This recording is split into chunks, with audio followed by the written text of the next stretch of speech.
Trump వ్యవహార శైలి ఎలా ఉందంటే అంతా నా ఇష్టం, ఎడా పెడా ఏం చేసినా అడిగేదెవడ్రా నా ఇష్టం.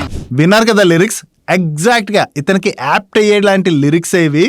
యుఎస్ తో ఏదైనా కంట్రీకి రిలేషన్షిప్ బాగుందనుకోండి, అలాంటి కంట్రీతోని వేరే కంట్రీస్ బిజినెస్ చేసుకుంటే ఇతనికి ఎటువంటి ప్రాబ్లం కూడా ఉండదు. కానీ వన్స్ యుఎస్ తో ఆ కంట్రీకి రిలేషన్షిప్ దెబ్బతిన్నదనుకోండి, అటువంటి కంట్రీతోని ఏ కంట్రీ కూడా బిజినెస్ చేయకూడదు. ఒకవేళ బిజినెస్ చేస్తే ఆ కంట్రీస్ పైన ఇతను ఏంటి టారిఫ్స్ వేసేస్తా అని చెప్పి బ్లాక్ మెయిల్ చేయడం మొదలు పెట్టారు కదా. రష్యా కేసులో మనం ఇదే చూసాం కదా. రష్యా నుంచి మనం క్రూడ్ ఇంపోర్ట్ చేసుకుంటున్నాం అని మన పైన ఇతను టారిఫ్స్ అయితే వేసేసారు అడిషనల్ గా. ఇప్పుడు ఇరాన్ తో కూడా యుఎస్ కి పడట్లేదు కాబట్టి ఇరాన్ తో ఒకవేళ ఎవరైనా సరే, అంటే ఏ కంట్రీ అయినా సరే బిజినెస్ చేస్తే ఆ కంట్రీ పైన 25% టారిఫ్స్ వేస్తా అని చెప్పి నిన్న నైట్ ట్రంప్ అనౌన్స్ చేశారు. ఇరాన్ పైన టారిఫ్స్ వేస్తే మనకు వచ్చేటువంటి నష్టం ఏంటంటే ఇరాన్ కి మనం వేరియస్ ప్రొడక్ట్స్ ఎక్స్పోర్ట్ చేస్తున్నాం. ఇరాన్ తో మనకి బిజినెస్ కూడా బాగానే ఉన్నది. ఒకవేళ ఇరాన్ తో ఈ బిజినెస్ చేస్తే మన పైన ఈ టారిఫ్స్ పడ్డాయనుకోండి, కొన్ని సెక్టర్ లో ఉన్నటువంటి కంపెనీస్ అయితే ఇంపాక్ట్ అయ్యే అవకాశం ఉంది. దీని గురించి ఇన్వెస్టర్స్ అయితే తెలుసుకోవాలి. దాని గురించి మనం మాట్లాడుకుందాం.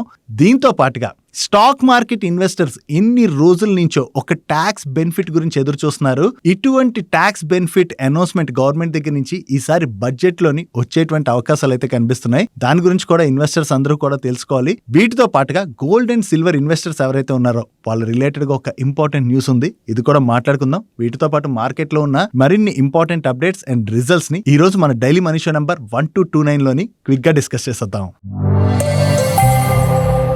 ముందుగా మార్కెట్ అప్డేట్ చూసినట్లయితే ఈ రోజు సెషన్ లో సెన్సెక్స్ 250 పాయింట్స్ కరెక్ట్ అయ్యి 83,627 పాయింట్స్ కి క్లోజ్ అయినట్లయితే నిఫ్టీ 57 పాయింట్స్ కరెక్ట్ అయ్యి 25,732 పాయింట్స్ కి క్లోజ్ అయింది. అండ్ ఈ రోజు సెషన్ లో mid cap index almost flat గా క్లోజ్ అయినట్లయితే స్మాల్ క్యాప్ ఇండెక్స్ 0.44% పెరిగింది అండ్ బ్యాంక్ నిఫ్టీ 0.22% పెరిగింది. ఈ రోజు మార్కెట్ ని ఇంపాక్ట్ చేసేటువంటి విషయాల గురించి మనం మాట్లాడుకోవాలంటే ముందుగా డొనాల్డ్ ట్రంప్ దగ్గర నుంచి నిన్న నైట్ ఇరాన్ రిలేటెడ్ గా వచ్చినటువంటి అనౌన్స్మెంట్ గురించి మనం డిస్కస్ చేసుకోవాలి.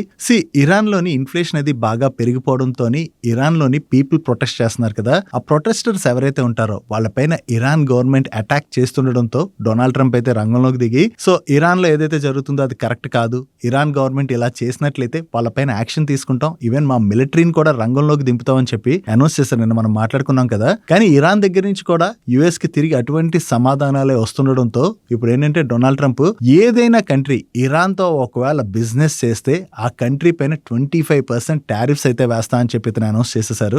ఈ 25% టారిఫ్స్ ఇతను విధించడం వలన మన ఇండియా పైన ఏ విధంగా ఇంపాక్ట్ ఉంటుందంటే మన ఇండియా ఫైనాన్షియల్ ఇయర్ 24-25 లోని దగ్గరగా $1.24 బిలియన్ వర్త్ ఎక్స్పోర్ట్స్ ని ఇరాన్ కి అయితే చేసింది. ఒకవేళ మనకంటే ఇప్పుడు సిచ్యువేషన్ చూస్తే India and US trade deal related గా నెగోషియేషన్స్ నడుస్తున్నాయి కదా ఆల్రెడీ. ఇటువంటి టైంలో మనం ఇరాన్ కి గనక ఎక్స్పోర్ట్ చేసాం అనుకోండి, దానివల్ల ఈ ట్రేడ్ డీల్ ఏదైనా ఇంపాక్ట్ అవుతుందని చెప్పి మన ఇండియా వెనక్కి తగ్గినట్లయితే దానివల్ల వేరియస్ సెక్టర్స్ ఇంపాక్ట్ అయ్యేటువంటి అవకాశం ఉంది. వాటి గురించి మనం ఇప్పుడు మాట్లాడుకుందాం. వీటిలో ముందుగా మనం మాట్లాడుకోవాలంటే మన ఇండియా నుంచి వేరియస్ కంట్రీస్ కి మనం బాస్మతి రైస్ ఎక్స్పోర్ట్స్ చేస్తుంటాం కదా. ఈవెన్ యుఎస్ కి కూడా మనం బాస్మతి రైస్ బాగానే ఎక్స్పోర్ట్స్ చేస్తుంటాం. మన ఇండియా నుంచి జరుగుతున్నటువంటి ఓవరాల్ ఎక్స్పోర్ట్స్ లోని బాస్మతి రైస్ ఎక్స్పోర్ట్స్ అయితే ఇరాన్ కి చాలా ఎక్కువగానే జరుగుతున్నాయి. ఫైనాన్షియల్ ఇయర్ 25 లోని దగ్గరగా 8.5 lakh turns basmati rice exports అయితే మనం ఇరాన్ కి చేసాం. మనం ఓవరాల్ గా చేస్తున్నటువంటి బాస్మతి రైస్ ఎక్స్పోర్ట్స్ లోని ఇరానే 12-20% వరకు కూడా కంట్రిబ్యూట్ చేస్తుంది. ఇప్పుడు యుఎస్ తో ట్రేడ్ డీల్ ఏదైనా ఇంపాక్ట్ అవుతుందని చెప్పి మనం ఈ బాస్మతి రైస్ ఎక్స్పోర్ట్స్ ని గనక ఇరాన్ కి చేసే బాస్మతి రైస్ ఎక్స్పోర్ట్స్ ని తగ్గించుకున్నట్లయితే దానివల్ల ఏం జరుగుతుంది, ఈ బాస్మతి రైస్ ఎక్స్పోర్ట్స్ చేసేటువంటి కంపెనీస్ ఏవైతే ఉంటాయో అవి ఇంపాక్ట్ అవుతాయి కదా. దాని రిలేటెడ్ గా మనం మాట్లాడుకోవాలంటే లిస్టెడ్ స్పేస్ లో KRBL కావచ్చు, LT ఫుడ్స్ కావచ్చు, ఇటువంటి కంపెనీస్ అన్ని బాస్మతి రైస్ ఎక్స్పోర్ట్స్ అయితే చేస్తుంటాయి. దీనివల్ల ఈ కంపెనీస్ పైన బాగానే ఇంపాక్ట్ పడే అవకాశం అయితే ఉంది. ఈ బాస్మతి రైస్ కాకుండా మనం ఇరాన్ కి organic chemicals, fruits and nuts, tea, sugar, pharma ఇటువంటి ఎక్స్పోర్ట్స్ అన్ని కూడా చేస్తున్నాం. ఈ సెక్టర్స్ అన్నిటిపైన కూడా దీని యొక్క ఇంపాక్ట్ పడేటువంటి అవకాశం అయితే ఉన్నది. ఓవరాల్ గా దీనివల్ల ఇండియన్ గవర్నమెంట్ ఏం డిసిషన్ తీసుకుంటుంది అన్నది ఇంకా తెలియదు. ప్రస్తుతానికైతే డొనాల్డ్ ట్రంప్ అనౌన్స్ చేశారు. గవర్నమెంట్ ఏం డిసిషన్ తీసుకుంటుంది అంటే ఇరాన్ తో ఈ ట్రేడ్ కొనసాగిస్తుందా లేదంటే ఈ ట్రేడ్ తగ్గించుకుంటుందా అన్నది మనం చూడాలి. ఒకవేళ ట్రేడ్ తగ్గించుకున్నట్లయితే ఖచ్చితంగా ఇప్పుడు మాట్లాడుకున్నటువంటి సెక్టర్స్ అన్ని ఇంపాక్ట్ అయ్యేటువంటి అవకాశం అయితే ఉన్నది. దీంతో పాటుగా మరొక ఇంపార్టెంట్ థింగ్ ఏంటంటే రేపు వెడ్నెస్డే రోజున యుఎస్ కోర్టులోని ట్రంప్ వేరియస్ కంట్రీస్ పైన టారిఫ్స్ అయితే వేసేసారు కదా. ఈ టారిఫ్స్ రిలేటెడ్ గా ఏదైతే కేసు ఉన్నదో ఆ కేసు హీరింగ్ అయితే రాబోతుంది. మొన్న కూడా హీరింగ్ లో ఫైనల్ వర్డిక్ట్ రావచ్చు అనుకున్నారు, కానీ లాస్ట్ టైం అయితే పోస్ట్ పోన్ అయిపోయింది. సో ఈ వెడ్నెస్డే రోజు అయితే ఫైనల్ వర్డిక్ట్ రావచ్చు అని చెప్పేసి మార్కెట్ లో ఎక్స్పెక్టేషన్స్ ఉన్నాయి. దాంతోనే నిన్న డొనాల్డ్ ట్రంప్ దగ్గర నుంచి మరొక ట్వీట్ కూడా వచ్చింది. ఒకవేళ యుఎస్ కోర్ట్ గనక ఈ టారిఫ్స్ ఏవైతే ఉన్నాయో అవి కరెక్ట్ కాదని చెప్పి క్యాన్సిల్ చేసేసినట్లయితే అది బిగ్ బ్లండర్ అవుతుంది. దానివల్ల యుఎస్ అయితే పెద్ద ఇంపాక్ట్ అవుతుంది అని చెప్పి డొనాల్డ్ ట్రంప్ దగ్గర ట్వీట్ వస్తుంది. అంటే అతను ఒక రకంగా భయపడుతున్నారు. ఈవెన్ యుఎస్ కోర్టులో కూడా ఇతనికి అగైనిస్ట్ గా తీర్పు రావచ్చని. బట్ ఏం జరుగుతుంది అన్నది రేపు మనం చూడాలి. ఈసారి గనక ఒకవేళ యుఎస్ కోర్టులోని డొనాల్డ్ ట్రంప్ కి షాక్ తగిలినట్లయితే గ్లోబల్ మార్కెట్స్ అన్నిటికీ అది కొంత మనం పాజిటివ్ గానే చూడొచ్చు. బట్ ఈసారైనా ఫైనల్ వర్డిక్ట్ వస్తుందా లేదా కోర్టు ఈసారి కూడా ఈ కేసుని పోస్ట్ పోన్ చేస్తుందా అన్నది మనకి రేపు ఈవినింగ్ తెలిసేటువంటి అవకాశం ఉంది. ఏదైనా తెలిసిందనుకోండి, దాని రిలేటెడ్ గా ఇన్ఫర్మేషన్ ని మీకు వెంటనే మన టెలిగ్రామ్ ఛానల్లో కానీ లేదా మన వాట్సాప్ ఛానల్లో కానీ ఖచ్చితంగా షేర్ చేస్తాను. వీటితో పాటు మార్కెట్ రిలేటెడ్ గా కొన్ని పాజిటివ్ థింగ్స్ కూడా ఉన్నాయి. దానిలో ఫస్ట్ థింగ్ ఏంటంటే ఇన్వెస్టర్స్ చాలా రోజుల నుంచి వెయిట్ చేస్తున్నటువంటి ఎస్టీటీ ట్యాక్స్ ఏదైతే ఉన్నదో దాన్ని గవర్నమెంట్ అయితే రిమూవ్ చేయాలని చెప్పి ఇన్వెస్టర్స్ కోరుకుంటున్నారు కదా. ప్రెసెంట్ మన మార్కెట్లోని చాలా ప్రెషర్ కనబడుతుంది కదా. సో మార్కెట్కి సపోర్ట్ చేసే విధంగా ఈసారి బడ్జెట్ అంటే ఫిబ్రవరి 1 రోజున గవర్నమెంట్ బడ్జెట్ అనౌన్స్మెంట్ అయితే ఉంది. ఈ బడ్జెట్లోని ఎస్పెషల్లీ క్యాష్ మార్కెట్లో ఈ ఎస్టీటీ ఏదైతే ఉందో దాన్ని గవర్నమెంట్ రిమూవ్ చేయడానికి చూస్తున్నదని చెప్పేసి మీడియా ప్లాట్ఫామ్స్ రిపోర్ట్ చేస్తున్నాయి. అంటే ఇండస్ట్రీ దగ్గర నుంచి దీని రిలేటెడ్గా గవర్నమెంట్కి ప్రపోజల్స్ అయితే వెళ్ళాయి. బట్ ఓవరాల్గా అన్ని సెగ్మెంట్స్లో కాకుండా ఓన్లీ క్యాష్ మార్కెట్లోనే ఈ ఎస్టీటీని రిమూవ్ చేసినట్లయితే ఒక రకంగా ఇన్వెస్టర్స్ని ఎంకరేజ్ చేసినట్టు అవుతుందని చెప్పి గవర్నమెంట్ ఈ డిసిషన్ తీసుకోబోతున్నట్టుగా. దీంతో పాటుగా మనకి లాస్ట్ 1 to 2 years గా చూసినట్లయితే మన మార్కెట్లో ఎక్కువ సెల్లర్స్ ఎవరున్నారు? ఎఫ్ఐఎస్ కదా. ఎఫ్ఐఎస్ ని మన మార్కెట్ లోకి ఎంకరేజ్ చేసే విధంగా గవర్నమెంట్ దగ్గర నుంచి మరికొన్ని అనౌన్స్మెంట్స్ రావచ్చు. అంటే ఈ ఎఫ్ఐ ఇన్వెస్ట్మెంట్స్ ఏవైతే ఉన్నాయో వాటి రిలేటెడ్ గా ఉన్నటువంటి రూల్స్ అయితే గవర్నమెంట్ ఈజ్ చేయడానికి చూస్తున్నదని చెప్పి కూడా అప్డేట్స్ అయితే వస్తున్నాయి. ఒకవేళ గవర్నమెంట్ దగ్గర నుంచి ఈసారి బడ్జెట్ లో ఇటువంటి అనౌన్స్మెంట్స్ ఏవైనా వచ్చాయనుకోండి, దట్ ఈస్ రియల్లీ గుడ్. ఎందుకంటే ఈ టైంలోని మార్కెట్కి సపోర్ట్ చేసే విధంగా గవర్నమెంట్ దగ్గర నుంచి ఇలాంటి అనౌన్స్మెంట్స్ రావడం అన్నది చాలా ఇంపార్టెంట్. ఒకవేళ గవర్నమెంట్ నుంచి ఈ అనౌన్స్మెంట్స్ వస్తే కొంతవరకు దానివల్ల మనకి మార్కెట్లోని పాజిటివ్ మూమెంటం బిల్డ్ అయ్యేటువంటి అవకాశాలు అయితే ఉన్నాయి. నిన్న ఇండియా జర్మనీ ఓవరాల్ గా 19 MOAs అయితే సైన్ చేసాయి. ఈ MOAs ఏవైతే ఉన్నాయో ఓవరాల్ గా మీకు ఇక్కడ డిస్ప్లే చేయడానికి చూస్తాను చూడండి. దీనిలో మెయిన్లీ డిఫెన్స్ సెక్టర్ రిలేటెడ్ గా, టెలికమ్యూనికేషన్ సెక్టర్ రిలేటెడ్ గా, అలాగే సెమీ కండక్టర్ సెక్టర్ రిలేటెడ్ గా 2 కంట్రీస్ కూడా కలిపి వర్క్ చేయడానికి అయితే MOAs సైన్ చేసుకున్నాయి. సో ఇలా వేరియస్ కంట్రీస్ తో మనం ఏవైతే డీల్స్ చేసుకుంటున్నామో అటువంటి డీల్స్ వలన లాంగ్ టర్మ్ లోని మన ఎకానమీకి అయితే బెనిఫిట్ కలుగుతుంది. దీంతో పాటు మన అదర్ కంట్రీస్ తోని FTAs రిలేటెడ్ గా కూడా డిస్కషన్స్ అయితే జరుపుతున్నాం కదా. కొన్ని కంట్రీస్ తో ఆల్రెడీ FTAs చేసేసాం. మరిన్ని కంట్రీస్ తో ఈ FTAs కనుక జరిగినట్లయితే ఒక కంట్రీకే మనం ఎక్స్పోర్ట్స్ చేస్తూ దాని మీద డిపెండ్ అయ్యి కన్నా డైవర్సిఫై అయిపోద్ది. కాబట్టి రేపు పొద్దున్న ఏ కంట్రీ కూడా మనల్ని బ్లాక్ మెయిల్ చేయడం కుదరదు. ప్రస్తుతం మనం ఎక్కువగా యుఎస్ కే ఎక్స్పోర్ట్ చేస్తున్నాం కాబట్టి యుఎస్ మనల్ని ఈ విధంగా బ్లాక్ మెయిల్ చేస్తుంది. కానీ ఫ్యూచర్ లోని అన్ని కంట్రీస్ కి మన ఎక్స్పోర్ట్స్ డైవర్సిఫై చేస్తాం అనుకోండి, ఇలా ఏ కంట్రీకి మనం భయపడాల్సినటువంటి అవసరం లేదు. ఓవరాల్ గా ఈ FTAs ఏవైతే జరుగుతున్నాయో లాంగ్ టర్మ్ లోని మన ఎకానమీ రిలేటెడ్ గా అది మనం పాజిటివ్ గానే చూడొచ్చు. డైలీ మార్కెట్ రిలేటెడ్ గా ఉన్నటువంటి ఇటువంటి కంప్లీట్ ఇన్ఫర్మేషన్ ని మీకు డీటెయిల్ గా ఎక్స్ప్లెయిన్ చేయడానికి మన టీం పెడుతున్నటువంటి ఎఫర్ట్స్ ఏవైతే ఉన్నాయో ఈ ఎఫర్ట్స్ కనుక వీడియో చూస్తున్న ఏ పాయింట్ ఆఫ్ టైం లైనా మీకు హెల్ప్ఫుల్ అనిపించినట్లయితే మేము మిమ్మల్ని అడిగేది ఒకటే, మన వీడియోని మర్చిపోకుండా లైక్ చేయడానికి ప్రయత్నించండి. Coming to the stock of the day. ఈ రోజు స్టాక్ ఆఫ్ ది డే లో స్టాక్ వచ్చి బాలుఫోర్జ్. యాక్చువల్లీ ఈ స్టాక్ లాస్ట్ 1 month లో మీరు అబ్జర్వ్ చేశారనుకోండి 30% పైన కరెక్ట్ అయింది. ఎస్పెషల్లీ లాస్ట్ 5 to 6 days లో మరీ ఎక్కువ ప్రెషర్ చూసాం. కారణం ఏంటంటే ఈ బాలుఫోర్జ్ వాళ్ళ పైన income tax department search operations conduct చేస్తుందని చెప్పి మార్కెట్లో కన్సర్న్స్ అయితే రేజ్ అయ్యాయి. అంటే ఏమైనా తప్పులు జరిగాయా ఏంటని చెప్పి కన్సర్న్స్ రేజ్ అవడంతో స్టాక్లో అయితే కంటిన్యూస్ ప్రెషర్ చూసాం. కాకపోతే దీని రిలేటెడ్గా ఈ రోజు వీళ్ళ నుంచి క్లారిఫికేషన్ అయితే వస్తుంది. వీళ్ళు ఏం చెప్తున్నారంటే January 7th నుంచి ఈ 13th వరకు వీళ్ళపైన income tax department search operations అయితే కండక్ట్ చేసిందంట. దానిలో వీళ్ళన్ని డాక్యుమెంట్స్ అవి కూడా ప్రెజెంట్ చేస్తే ఇన్కమ్ ట్యాక్స్ డిపార్ట్మెంట్ అన్ని చెక్ చేసుకున్న తర్వాత వీళ్ళకి చెందిన ఎటువంటి డాక్యుమెంట్స్ కూడా సీజ్ చేయలేదని అండ్ దీనివల్ల వీళ్ళపైన ఎటువంటి ఫైనాన్షియల్ ఇంపాక్ట్ లేదని చెప్పి వీళ్ళు ఎక్స్చేంజెస్ కి క్లారిఫికేషన్ రిలీజ్ చేసేసరికి స్టాక్ మనకు పాజిటివ్ గా రియాక్ట్ అయింది. సో అంటే ప్రస్తుతానికి ప్రాబ్లం ఏం లేదన్నారు కదా, దాంతో స్టాక్ లో అయితే కొంత రిలీఫ్ కనపడింది. సో మీరు ఈ రోజు సెషన్ లో ఇలా ఏదైనా స్టాక్ ఆఫ్ ది డే చూసినట్లయితే కింద కామెంట్ సెక్షన్ లో ఆ స్టాక్ పేరు అయితే మెన్షన్ చేయండి. అండ్ దీంతో పాటు ఐటీ సెక్టర్ రిలేటెడ్ కూడా మనం మాట్లాడుకోవాలి. మనం Q3 రిజల్ట్స్ ఎక్స్పెక్టేషన్స్ లోని ఐటీ సెక్టర్ ఈసారి బాగానే రావచ్చు నెంబర్స్ అనుకున్నాం కదా. నిన్న TCS రిజల్ట్స్ అయితే అంటే బాగానే ఉన్నాయి, ఇన్ లైన్ విత్ ఎస్టిమేషన్స్ ఉన్నాయి. ఈవెన్ ఈ రోజు HCL టెక్నాలజీస్ రిజల్ట్స్ గురించి కూడా మీకు నెక్స్ట్ ఎక్స్ప్లెయిన్ చేయబోతున్నా. వీళ్ళు కూడా నెంబర్స్ బాగున్నాయి అండ్ అంతేకాకుండా వీళ్ళు గైడెన్స్ కూడా రివైజ్ చేశారు. సో ఓవరాల్ గా ఇప్పటి వరకు వచ్చినటువంటి ఐటీ కంపెనీస్ నెంబర్స్ అయితే డీసెంట్ గానే కనబడుతున్నాయి. రిమైనింగ్ ఐటీ కంపెనీస్ నెంబర్స్ ఎలా వస్తాయి అన్నది మనం చూడాలి. అండ్ మీరే అనుకుంటున్నారు ఐటీ కంపెనీస్ పైన మీరేం ఎక్స్పెక్ట్ చేస్తున్నారు, బాగుంటాయి అనుకుంటున్నారా లేదా? మీ ఒపీనియన్ ఐటీ సెక్టర్ రిలేటెడ్ గా అయితే షేర్ చేయండి. రిమైనింగ్ ఐటీ కంపెనీస్ నెంబర్స్ కూడా పాజిటివ్ గా వచ్చాయనుకోండి, కొంత ఈ సెక్టర్ లో మనకి పాజిటివ్ మూమెంట్ కనపడే అవకాశం అయితే ఉంది. నెక్స్ట్ BCCL IPO ఈ రోజుతోనే క్లోజ్ అయింది కదా. ఈ BCCL రిలేటెడ్ గా ఈవినింగ్ ఒక ఇంపార్టెంట్ న్యూస్ అయితే వచ్చింది.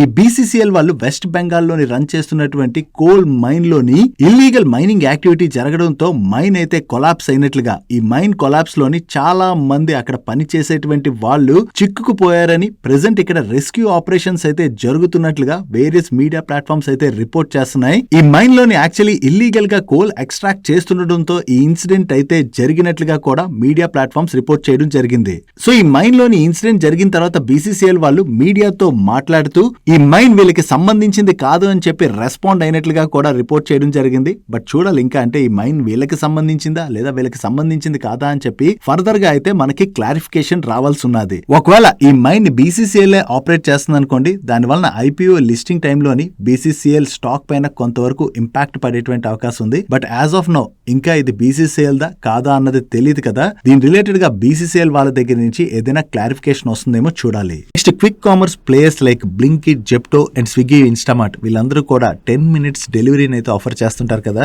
కాకపోతే ఈ 10 minutes డెలివరీ వల్ల డెలివరీ పార్ట్నర్స్ ఎవరైతే ఉంటారో వాళ్ళ మీద చాలా ప్రెషర్ ఉంటుంది కదా. అంటే 10 minutes లో డెలివరీ ఇవ్వలేకపోయినట్లయితే తిడతారేమో అని చెప్పి వాళ్ళు భయంకి బైక్ అది చాలా ఫాస్ట్ గా ట్రావెల్ చేసే అవకాశం ఉంది. దీనివల్ల వాళ్ళకి రిస్క్ పెరుగుతుందని చెప్పి ఇప్పుడు మన లేబర్ మినిస్ట్రీ అయితే ఈ క్విక్ కామర్స్ యాప్స్ ఏవైతే ఉన్నాయో ఆ కంపెనీస్ అన్నిటితో కూడా ఈ 10 minutes డెలివరీ అన్నది తీసేయాలి, ఇది ఉండడం కరెక్ట్ కాదు. దీని వలన డెలివరీ పార్ట్నర్స్ అయితే ఇబ్బంది పడుతున్నారు, వాళ్ళకి రిస్క్ పెరిగిపోతుంది. సో 10 minutes డెలివరీ అని మీరు ఏదైతే ప్రమోట్ చేస్తున్నారో దాన్ని అయితే తీసేయాలి అని చెప్పి వీళ్ళందరినీ కూడా సెంట్రల్ గవర్నమెంట్ ఆదేశించినట్లుగా మల్టిపుల్ మీడియా ప్లాట్ఫామ్స్ అయితే రిపోర్ట్ చేస్తున్నాయి. ఒకవేళ 10 minutes డెలివరీ అన్నది తీసేస్తున్నారు అనుకోండి, ఓవరాల్ గా కాంపిటీషన్ అంటే వీళ్ళు రిలేటెడ్ గా ఇప్పటివరకు 10 minutes డెలివరీ అని చెప్పి చాలా ఎక్కువగా ప్రమోట్ చేస్తుంటారు కదా. సో ఆ ప్రమోషన్ తగ్గిపోతే, ఒకవేళ ఆ ప్రమోషన్ తగ్గినట్లయితే దానివల్ల వీళ్ళ సేల్స్ ఏమైనా తగ్గాయి అనుకోండి, కొంతవరకు అది మనం స్విగ్గీ అండ్ జొమాటో రిలేటెడ్ గా నెగిటివ్ గానే చూడొచ్చు. దీంతో పాటు జొమాటో రిలేటెడ్ గా మనం మాట్లాడుకోవాలంటే ఈ జొమాటో వాళ్ళ లేటెస్ట్ షేర్ హోల్డింగ్ ప్యాటర్న్ ప్రకారం చూసినట్లయితే ఫారెన్ హెడ్ రూమ్ కొంత అయితే పెరిగింది. దాంతో ఈసారి MSCI లోని ఈ జొమాటో యొక్క వెయిటేజ్ అయితే పెంచేటువంటి అవకాశం ఉన్నట్లుగా న్యూస్ అయితే సర్క్యులేట్ అవుతుంది. ఒకవేళ వెయిటేజ్ పెంచినట్లయితే ఈ MSCI ఇండెక్స్ ఏవైతే ఫండ్స్ ట్రాక్ చేస్తుంటాయో ఆ ఫండ్స్ నుంచి ఎటర్నల్ లోకి ఫర్దర్ గా కూడా ఇన్ఫ్లోస్ వచ్చేటువంటి అవకాశం ఉంది. సో ఈ న్యూస్ సర్క్యులేట్ అవడంతోనే ఈ రోజు సెషన్ లో ఎటర్నల్ స్టాక్ కొంత పాజిటివ్ గా రియాక్ట్ అయింది. నెక్స్ట్ CME గ్రూప్ అంటే చికాగో మర్కంటైల్ ఎక్స్చేంజ్ వాళ్ళు రీసెంట్ గానే సిల్వర్ రిలేటెడ్ గా మార్జిన్ రిక్వైర్మెంట్ 2 times పెంచారు కదా. ఆ పెంచడంతోనే ఆ టైంలోని సిల్వర్ ప్రైస్లు అయితే కరెక్ట్ అయ్యాయి, కానీ దాని తర్వాత బాగానే రికవర్ అయ్యి అగైన్ సిల్వర్ ప్రైస్లు పెరిగాయి. No gold, silver, platinum and palladium లోని ఏదైతే ఈ వాలటైలిటీ కనపడుతున్నదో ఆ వాలటైల్ కి సరిపడినంతగా కొలటరల్ కవరేజ్ అయితే ఉండాలని చెప్పి ఇప్పుడు CME గ్రూప్ వాళ్ళు మరొక కొత్త చేంజ్ తీసుకొచ్చారు. ఇప్పటి వరకు దీని రిలేటెడ్ గా మార్జిన్ రిక్వైర్మెంట్ డాలర్ అమౌంట్ లో ఉంటే దాన్ని ఇప్పుడు పర్సెంటేజ్ ఆఫ్ నోషనల్ కి వీళ్ళు చేంజ్ చేయడం జరిగింది. దీనివల్ల ఏమవుతుందంటే రిస్క్ పెరుగుతుంటే మార్జిన్ అన్నది పెరుగుతుంది, అలాగే రిస్క్ తగ్గుతున్నది అనుకోండి అప్పుడు మార్జిన్ అన్నది తగ్గుతుంది. ప్రెసెంట్ వీళ్ళు గోల్డ్ రిలేటెడ్ గా ఈ మార్జిన్ రిక్వైర్మెంట్ 5% చేసినట్లయితే సిల్వర్ రిలేటెడ్ గా 9% చేశారు. అదే హయ్యర్ రిస్క్ పొజిషన్ ఉన్నట్లయితే గోల్డ్ రిలేటెడ్ గా ఆ మార్జిన్ రిక్వైర్మెంట్ 5.5% గా ఫిక్స్ చేస్తే సిల్వర్ రిలేటెడ్ గా 9.9% ఫిక్స్ చేయడం జరిగింది. ఈ మార్జిన్ రిక్వైర్మెంట్ అంటే సిల్వర్ గోల్డ్ ప్రైస్ లో వాలటైలిటీ ఏదైతే కనబడుతున్నదో ఆ వాలటైలిటీ కి సరిపడినంత కొలటరల్ కవరేజ్ ఉంచడానికి వీళ్ళు మార్జిన్ రిక్వైర్మెంట్స్ అయితే చేంజ్ చేశారు.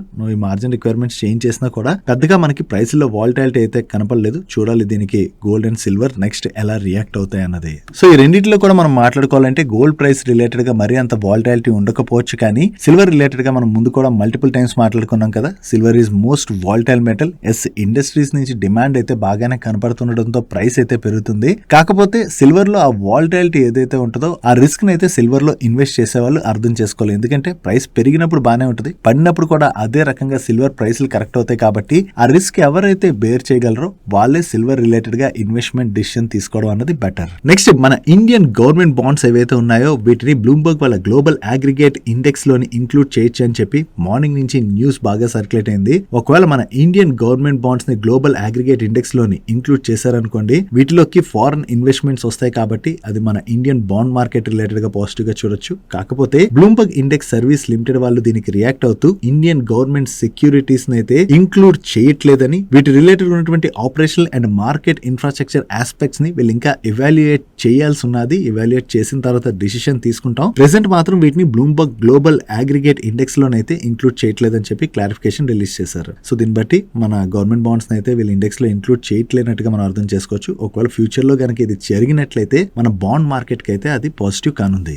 నెక్స్ట్ లాస్ట్ 2 years నుంచి ఐటీ సెక్టర్ కొంతవరకు స్ట్రగుల్ అవుతున్నది కదా. సో దీనివల్ల ఐటీ కంపెనీస్ నెంబర్స్ పైన ప్రెషర్ పడుతుండటంతో టీసీఎస్ వాళ్ళు లాస్ట్ 6 months నుంచి దగ్గరగా 30,000 జాబ్ కట్స్ అయితే చేశారు. సో ప్రెసెంట్ దీని రిలేటెడ్ గా టీసీఎస్ మేనేజ్మెంట్ రెస్పాండ్ అవుతూ ఈ రీస్ట్రక్చరింగ్ లో భాగంగా 2026 లో కూడా అవసరం అయితే వీళ్ళు ఫైరింగ్ అయితే కంటిన్యూ చేస్తాం అన్నట్టుగా చెప్తున్నారు. స్టిల్ ఇప్పటికి కూడా మనం చూసినట్లయితే యుఎస్ ఎకానమీలో ఫుల్ ఫ్లెజ్డ్ రికవరీ అనేది స్టార్ట్ అవ్వలేదు అండ్ డిస్క్రిషనరీ స్పెండింగ్ కూడా మరీ అంత పెరగకపోవడంతో ఐటీ కంపెనీస్ కి న్యూ ప్రాజెక్ట్స్ అయితే పెద్దగా రావట్లేదు కదా. ఎస్, కొంతవరకు ఎన్విరాన్మెంట్ ఇంప్రూవ్ అయినా ఫుల్ ఫ్లెజ్డ్ ఇంప్రూవ్మెంట్ అనేది ఇంకా రాలేదు కదా. సో దీని వలన వీళ్ళ నెంబర్స్ పైన ఇంపాక్ట్ పడకుండా టీసీఎస్ అయితే కొంతవరకు ఫైరింగ్ అయితే చేసింది. చూడాలి 2026 లోనే ఒకవేళ యుఎస్ ఎకానమీలో కొంత రికవరీ కనపడింది అనుకోండి, వీళ్ళు ఫైరింగ్ అయితే ఆపేటువంటి అవకాశం ఉన్నది. అలా ఫుల్ ఫ్లెజ్డ్ రికవరీ గనక రాకపోయినట్లయితే వీళ్ళు అగైన్ అంటే మరికొంత ఫైరింగ్ అయితే చేస్తా ఉన్నట్టుగా వీళ్ళ మేనేజ్మెంట్ చెప్తుంది. డైలీ మార్కెట్ లో వచ్చేటువంటి ఇటువంటి ఇంపార్టెంట్ అప్డేట్స్ ని మీతో డీటెయిల్ గా షేర్ చేయడానికి మన మనీ పర్స్ టీమ్ ఏవైతే ఎఫర్ట్స్ పెడుతుందో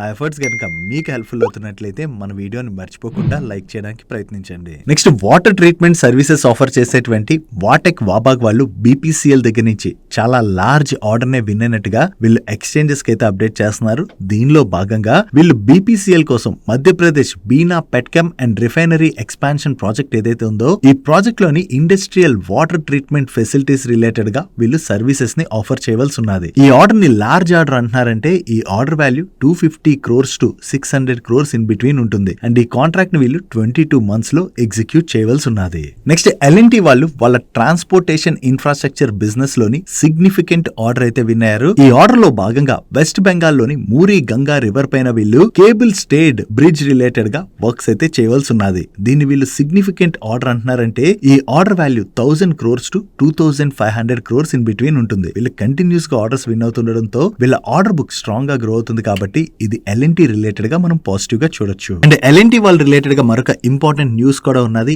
యాక్చువల్లీ కువైట్ లోని కొన్ని టెండర్స్ అయితే క్యాన్సిల్ అయ్యాయి అని చెప్పి అది ఎల్ఎన్టీకి నెగిటివ్ అవుతుంది. ఎందుకంటే ఈ టెండర్స్ లో ఎల్ఎన్టీ పార్టిసిపేట్ చేసిందని చెప్పి మీడియా ప్లాట్ఫామ్స్ అయితే రిపోర్ట్ చేశాయి. దానికి ఎల్ఎన్టీ వాళ్ళు క్లారిఫికేషన్ ని రిలీజ్ చేస్తూ కువైట్ లోని కొన్ని ఆయిల్ ప్రాజెక్ట్ టెండర్స్ ఏవైతే క్యాన్సిల్ అయినట్టుగా న్యూస్ వస్తుందో ఆ టెండర్స్ కి ఎల్ఎన్టీకి ఎటువంటి సంబంధం లేదు. అంటే ఎల్ఎన్టీ వాళ్ళ ఆర్డర్ బుక్ లోనే ఆ క్యాన్సిల్ అయినటువంటి టెండర్స్ ఏమీ లేవు కాబట్టి వీళ్ళపైన దాని యొక్క ఇంపాక్ట్ పెద్దగా ఏమీ ఉండదని చెప్పి ఎల్ఎన్టీ వాళ్ళు క్లారిఫికేషన్ ని రిలీజ్ చేశారు. నెక్స్ట్ గుజరాత్ లో జరుగుతున్నటువంటి వైబ్రెంట్ గుజరాత్ రీజనల్ కాన్ఫరెన్స్ లోని కేపీ గ్రూప్ వాళ్ళు పార్టిసిపేట్ చేసి గుజరాత్ గవర్నమెంట్ తోని 4000 crores worth renewable energy projects related గా వీళ్ళు ఎంఓయూ అయితే సైన్ చేశారు. దీనిలో భాగంగా ఓవరాల్ గా గుజరాత్ లోని వీళ్ళు 855 మెగావాట్ రెన్యూబుల్ ఎనర్జీ ప్రాజెక్ట్స్ అయితే డెవలప్ చేయనున్నారు. దీనిలో ఏ ప్రాజెక్ట్స్ ని వీళ్ళు డెవలప్ చేయబోతున్నారు అన్నది మీరు ఇక్కడ స్క్రీన్ పై చూడొచ్చు. ఓవరాల్ గా ఇంత లార్జ్ సైజ్ లోని గుజరాత్ లోని ఏవైతే ఈ రెన్యూబుల్ ఎనర్జీ ప్రాజెక్ట్స్ ని వీళ్ళు డెవలప్ చేయబోతున్నారో ఇది కేపీ గ్రూప్ కంపెనీస్ రిలేటెడ్ గా మనం పాజిటివ్ గా చూడొచ్చు. నెక్స్ట్ హైడ్రోఫ్లోరిక్ యాసిడ్ అండ్ దాని డెరివేటివ్స్ ని మ్యానుఫ్యాక్చర్ చేసేటువంటి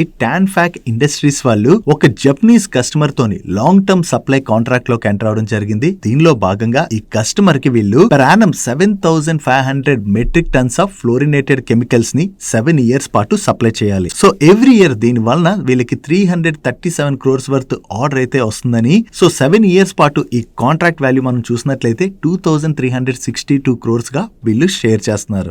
ఏ కంపెనీ కావనండి ఇటువంటి లాంగ్ టర్మ్ కాంట్రాక్ట్స్ వచ్చాయనుకోండి ఎవ్రీ ఇయర్ ఆ కాంట్రాక్ట్ ద్వారా వీళ్ళకి మంచి రెవెన్యూస్ అన్నవి జనరేట్ అవుతాయి కాబట్టి అది ఆ కంపెనీ రిలేటెడ్ గా మనం పాజిటివ్ గా చూడొచ్చు. Next LSAW and HSAW pipes ని మ్యానుఫ్యాక్చర్ చేసి సప్లై చేసేటువంటి మ్యాన్ ఇండస్ట్రీస్ వాళ్ళకి డొమెస్టిక్ అండ్ ఇంటర్నేషనల్ కస్టమర్స్ దగ్గర నుంచి కొత్తగా 550 crores వర్త్ ఆర్డర్స్ అయితే వచ్చాయి. ఈ ఆర్డర్స్ లో భాగంగా వీళ్ళ క్లయింట్స్ కి కోటెడ్ లైన్ పైప్స్ అండ్ అలాగే పైప్ సొల్యూషన్స్ అయితే ప్రొవైడ్ చేయవలసి ఉన్నది. కొత్తగా వచ్చినటువంటి ఈ కాంట్రాక్ట్ తో కలుపుకుని వీళ్ళ దగ్గర present 4600 crores worth unexecuted order book ఉన్నట్టుగా వీళ్ళు ఎక్స్చేంజెస్ కి అప్డేట్ చేస్తున్నారు. ఇలా కంటిన్యూస్ గా ఆర్డర్స్ విన్ అవుతుండడంతో వీళ్ళ ఆర్డర్ బుక్ స్ట్రాంగ్ గా గ్రోత్ ఉంది కాబట్టి ఇది మ్యాన్ ఇండస్ట్రీస్ కి అయితే పాజిటివ్ కానుంది. Next real estate projects develop చేసి సేల్ చేసేటువంటి పూర్వంకర వాళ్ళకి సాత్వా అంగనే రెసిడెన్షియల్ ప్రాజెక్ట్ డెవలప్మెంట్ రిలేటెడ్ గా కొత్తగా LOI అయితే రిసీవ్ చేసుకున్నారు. ఓవరాల్ గా ఈ ప్రాజెక్ట్ 30,36,458 స్క్వేర్ ఫీట్ బిల్డప్ ఏరియాలో ఉన్నదని అండ్ దీని యొక్క అప్రాక్సిమేట్ కాంట్రాక్ట్ వాల్యూ 311 crores గా వీళ్ళైతే ఎక్స్చేంజెస్ కి అప్డేట్ చేస్తున్నారు. సో కొత్త రెసిడెన్షియల్ ప్రాజెక్ట్ రిలేటెడ్ గా ఏదైతే కాంట్రాక్ట్ రిసీవ్ చేసుకున్నారో ఇది పూర్వంకర వాళ్ళ రిలేటెడ్ గా మనం పాజిటివ్ గా చూడొచ్చు. Next another real estate developer అయినటువంటి ఒమాక్సీ లిమిటెడ్ వాళ్ళు లుధియానా ఒమాక్సీ చౌక్ లోని 500 crores ఇన్వెస్ట్ చేయడం ద్వారా 5.25 acres ల్యాండ్ లోని వీళ్ళు లగ్జరీ రెసిడెన్సెస్ తో పాటుగా shopping, food and entertainment commercial spaces అయితే డెవలప్ చేయబోతున్నట్టుగా వీళ్ళు ఎక్స్చేంజెస్ కి అప్డేట్ చేయడం జరిగింది. సో వీళ్ళు కొత్తగా డెవలప్ చేయబోతున్నటువంటి ఈ ప్రాజెక్ట్ కి కస్టమర్స్ దగ్గర నుంచి మంచి రెస్పాన్స్ కనుక వచ్చినట్లయితే అది ఒమాక్సీ లిమిటెడ్ వాళ్ళ రిలేటెడ్ గా పాజిటివ్ కానుంది. ఈ రోజు వీళ్ళ దగ్గర నుంచి ఈ అనౌన్స్మెంట్ రావడంతోనే ఈ రోజు సెషన్ లో స్టాక్ అయితే పాజిటివ్ గా రియాక్ట్ అయింది. నెక్స్ట్ జైడస్ లైఫ్ సైన్సెస్ వాళ్ళ రిలేటెడ్ గా ఒక పాజిటివ్ అప్డేట్ ఉన్నది. వీళ్ళకి యుఎస్ లో ఉన్నటువంటి బయోఫార్మాసిటికల్ సబ్సిడరీ కంపెనీ అయిన సెంటినిల్ వాళ్ళ జై క్యూబోకి యుఎస్ FDA దగ్గర నుంచి అప్రూవల్ వచ్చినట్టుగా వీళ్ళు షేర్ చేస్తున్నారు. దీన్ని పెడియాట్రిక్ పేషెంట్స్ లోని మెన్కీస్ డిసీజ్ ట్రీట్మెంట్ లో భాగంగా యూజ్ చేస్తారని, యుఎస్ లోని ఈ మెన్కీస్ డిసీజ్ ట్రీట్మెంట్ కోసం అని చెప్పి యూజ్ చేసేటువంటి ఈ మెడిసిన్ ఏదైతే ఉందో దీని రిలేటెడ్ గా అప్రూవల్ వచ్చినటువంటి ఫస్ట్ కంపెనీ వీళ్ళదే అని చెప్పి జైడస్ లైఫ్ సైన్సెస్ వాళ్ళు క్లెయిమ్ చేస్తున్నారు. దీని రిలేటెడ్ గా వీళ్ళకి అప్రూవల్ వచ్చింది కాబట్టి వీటి యొక్క డిమాండ్ ఏదైతే యుఎస్ లో ఉన్నదో దాన్ని వీళ్ళు క్యాటర్ చేసేటువంటి అవకాశం ఉన్నది. సో ఇది జైడస్ లైఫ్ సైన్సెస్ వాళ్ళ రిలేటెడ్ గా మనం పాజిటివ్ గా చూడొచ్చు. నెక్స్ట్ మీషో వాళ్ళ బోర్డ్ మీట్ అయ్యి ఒక సబ్సిడరీ కంపెనీని ఇన్కార్పొరేట్ చేయడానికి అయితే అప్రూవ్ చేయడం జరిగింది. ఈ సబ్సిడరీ కంపెనీ లాజిస్టిక్ సర్వీసెస్ అయితే ప్రొవైడ్ చేయబోతుంది. మీషో వాళ్ళకే ఈ లాజిస్టిక్ సర్వీసెస్ రిక్వైర్మెంట్ అయితే చాలా ఎక్కువగా ఉంటుంది కదా. సో దానిలో భాగంగా యూజ్ చేసుకునేందుకు గాను ఈ సబ్సిడరీ కంపెనీని వీళ్ళు ఇన్కార్పొరేట్ చేస్తున్నట్టుగా మనం అర్థం చేసుకోవచ్చు.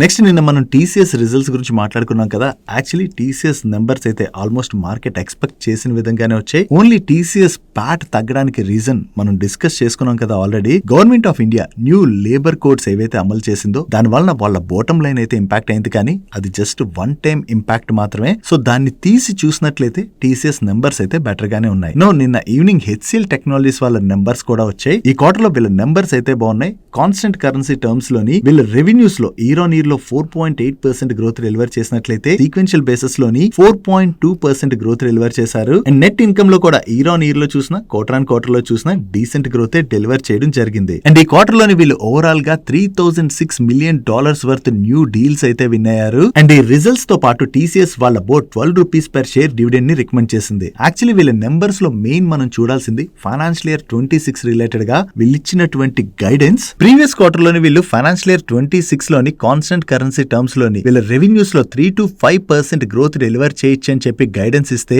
ఈ లోవర్ గైడెన్స్ ఏదైతే ఉందో దాన్ని 3% నుంచి 4% కి అప్వర్డ్ రివైజ్ చేశారు. ఓవరాల్ గా ఫైనాన్షియల్ ఇయర్ 26 లోని కాన్స్టెంట్ కరెన్సీ టర్మ్స్ లో వీళ్ళు 4 to 4.5% వరకు కూడా గ్రోత్ డెలివర్ చేయొచ్చు అని చెప్పి గైడెన్స్ ఇవ్వడం జరిగింది. ఓవరాల్ గా చూసుకుంటే HCL టెక్నాలజీస్ వాళ్ళ నెంబర్స్ అయితే డీసెంట్ గానే ఉన్నాయి. ఈవెన్ వీళ్ళ నెంబర్స్ లో కూడా మీరు అబ్జర్వ్ చేశారనుకోండి, వీళ్ళ పైన కూడా ఈ న్యూ లేబర్ కోడ్స్ వలన వన్ టైం ఎక్సెప్షనల్ ఇంపాక్ట్ అయితే పడింది. ఇది ఓన్లీ కంపెనీస్ ఏం చెప్తున్నాయంటే వన్ టైం ఎక్సెప్షనల్ ఇంపాక్ట్ మాత్రమే, నెక్స్ట్ క్వార్టర్ నుంచి ఇంపాక్ట్ అయితే ఉండకపోవచ్చు అని చెప్పి కంపెనీస్ అయితే చెప్తున్నాయి. ఓవరాల్ గా ఇప్పటి వరకు వచ్చినటువంటి ఐటీ కంపెనీస్ లోని TCS నెంబర్స్ డీసెంట్ గానే ఉన్నాయి. HCL నెంబర్స్ అయితే బాగానే ఉన్నట్టుగా మనం అర్థం చేసుకోవచ్చు. నెక్స్ట్ ఆనంద్ రాఠీ వెల్త్ వాళ్ళ నెంబర్స్ అయితే వచ్చాయి. ఇయర్ ఆన్ ఇయర్ లో వీళ్ళ టోటల్ AUM లోని 29.6% గ్రోత్ డెలివర్ చేశారు. అండ్ వీళ్ళ రెవెన్యూస్ లోని ఇయర్ ఆన్ ఇయర్ లో 25.2% గ్రోత్ డెలివర్ చేసినట్లయితే ప్యాట్ లో 29.6% గ్రోత్ డెలివర్ చేయడం జరిగింది. And last year same quarter తో కంపేర్ చేస్తే ఈ క్వార్టర్ లోని వీళ్ళ మార్జిన్స్ కూడా ఇంప్రూవ్ అయ్యాయి. అండ్ ప్రీవియస్ క్వార్టర్ తో కంపేర్ చేస్తే ఈ క్వార్టర్ లో వీళ్ళ ఆపరేటింగ్ రెవెన్యూ తగ్గింది, కానీ ఈ క్వార్టర్ లోని వీళ్ళ అదర్ ఇన్కమ్ కాంపోనెంట్ పెరగడం వలన సీక్వెన్షియల్ బేసిస్ లో కూడా వీళ్ళ ప్రాఫిట్ లోని స్లైట్ గా గ్రోత్ డెలివర్ చేశారు. నెక్స్ట్ ఈ రోజు సెషన్ లో ఓరియంటల్ హోటల్స్ వాళ్ళ నెంబర్స్ వచ్చాయి. లాస్ట్ ఇయర్ సేమ్ క్వార్టర్ తో కంపేర్ చేస్తే ఈ క్వార్టర్ లో వీళ్ళ ఆపరేటింగ్ రెవెన్యూ లో 14% పైనే గ్రోత్ డెలివర్ చేసినట్లయితే ఎబిటా లో 21% గ్రోత్ డెలివర్ చేశారు. అండ్ ప్యాట్ లో 44% గ్రోత్ డెలివర్ చేయడం చేయడం జరిగింది. అండ్ ఇయర్ ఆన్ ఇయర్ లో వీళ్ళ మార్జిన్స్ లో కూడా మంచి ఇంప్రూవ్మెంటే కనిపిస్తుంది. అండ్ ప్రీవియస్ క్వార్టర్ తో కంపేర్ చేసిన ఈ క్వార్టర్ లోని వీళ్ళ నెంబర్స్ లోనైతే చాలా మంచి గ్రోత్ డెలివర్ చేశారు. అండ్ ఈవెన్ మార్జిన్స్ కూడా ఇంప్రూవ్ అయ్యాయి. సో ఓవరాల్ గా ఈ క్వార్టర్ లో వీళ్ళ నెంబర్స్ బాగుండడంతో ఈ రోజు సెషన్ లో ఓరియంటల్ హోటల్స్ స్టాక్ అయితే పాజిటివ్ గా రియాక్ట్ అయింది. ఈ ఓరియంటల్ హోటల్స్ అనే కాదు, హాస్పిటాలిటీ ఇండస్ట్రీలో వర్క్ చేసేటువంటి వేరియస్ కంపెనీస్ ఈ క్వార్టర్ లోని కొంత బెటర్ నెంబర్స్ ని పోస్ట్ చేసేటువంటి అవకాశాలు అయితే కనపడుతున్నాయి. Next ICICI Prudential life insurance వాళ్ళ నెంబర్స్ వచ్చి వీళ్ళ టోటల్ ప్రీమియం లోని లాస్ట్ ఇయర్ ఫస్ట్ 9 months తో కంపేర్ చేస్తే ఈ ఇయర్ ఫస్ట్ 9 months లోని 4.2% గ్రోత్ డెలివర్ చేశారు. బట్ వీళ్ళ ఏపీఈ లో మాత్రం 1.4% డ్రాప్ కనిపిస్తుంది. And last year same period తో కంపేర్ చేస్తే ఈ ఇయర్ లోని వీళ్ళ వాల్యూ ఆఫ్ న్యూ బిజినెస్ లో మంచి గ్రోత్ డెలివర్ చేశారు. Even value of new business margin లో కూడా మంచి ఇంప్రూవ్మెంట్ కనిపిస్తుంది. అండ్ వీళ్ళ ప్యాట్ లో కూడా డీసెంట్ గ్రోత్ డెలివర్ చేశారు. అండ్ ఈవెన్ వీళ్ళ ఏఎం లో కూడా లాస్ట్ ఇయర్ సేమ్ పీరియడ్ తో కంపేర్ చేస్తే ఈ ఇయర్ లోని డీసెంట్ ఇంప్రూవ్మెంట్ కనిపిస్తుంది. ఓవరాల్ గా చూసుకుంటే ఈ క్వార్టర్ లోని ఐసిఐసిఐ ప్రుడెన్షియల్ లైఫ్ ఇన్సూరెన్స్ వాళ్ళ నెంబర్స్ అయితే డీసెంట్ గానే ఉన్నాయి. నెక్స్ట్ మహారాష్ట్ర బ్యాంక్ వాళ్ళ నెంబర్స్ వచ్చాయి. లాస్ట్ ఇయర్ సేమ్ క్వార్టర్ తో కంపేర్ చేస్తే ఈ క్వార్టర్ వీళ్ళ టోటల్ బిజినెస్ లో 17% పైన గ్రోత్ డెలివర్ చేసినట్లయితే డిపాజిట్స్ లోని 15% పైన గ్రోత్ డెలివర్ చేశారు. అండ్ అడ్వాన్సెస్ లోని 19% పైన గ్రోత్ డెలివర్ చేయడం జరిగింది. అండ్ నెట్ ప్రాఫిట్ లో ఇయర్ ఆన్ ఇయర్ లో 26% పైన గ్రోత్ డెలివర్ చేశారు. And last year same quarter తో కంపేర్ చేస్తే ఈ క్వార్టర్ లోని వీళ్ళ గ్రాస్ ఎన్పిఏ తగ్గింది అండ్ నెట్ ఎన్పిఏ కూడా తగ్గింది, విచ్ ఇస్ గుడ్. ఓవరాల్ గా ఈ క్వార్టర్ లో వీళ్ళ నెంబర్స్ అయితే డీసెంట్ గానే ఉన్నాయి. దాంతోనే ఈ రోజు సెషన్ లో ఈ స్టాక్ పాజిటివ్ గా రియాక్ట్ అయింది. That's it for today's daily మనిషి గైస్. ఈ రోజు డైలీ మనిషిలో మేము షేర్ చేసిన ఇన్ఫర్మేషన్ మీకు హెల్ప్ఫుల్ అయినట్లయితే మన వీడియోని మర్చిపోకుండా లైక్ చేయడానికి ప్రయత్నించండి. అండ్ మీరు ఇదే ఫస్ట్ టైం మన మనీ పర్ ఛానల్ కి వచ్చినట్లయితే మన ఛానల్ ని సబ్స్క్రైబ్ చేసుకోవడం మర్చిపోకండి. నేను చంద్రశేఖర్ పత్రి మరొక ఇంట్రెస్టింగ్ వీడియోతో కలుద్దాం. Good night.